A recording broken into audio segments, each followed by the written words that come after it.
От, наприклад, приїхала машинка сьогодні, такий от в неї удар, вибите колесо.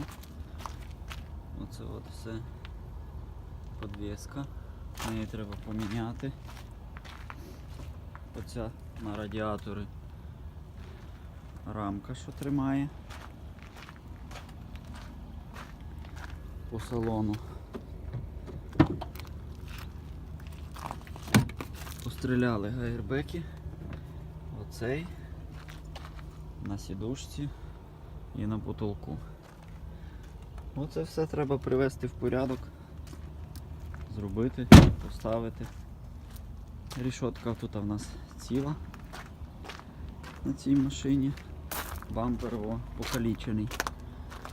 Розібрати рішотку, підготовити до покраски, бампер купиться новий. Оце от з нього крило, підкрильник, побите колесо. Все, і за тиждень вже ця машинка поїде. От у нас ця машинка, що була. Остання приїжджала завалена. Довели вже її до такого стану. Гарнесенько все.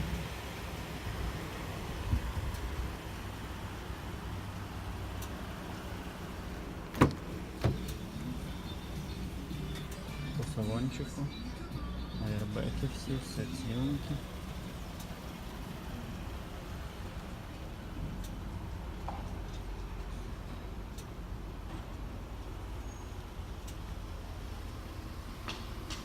Тренируйтесь, ребята.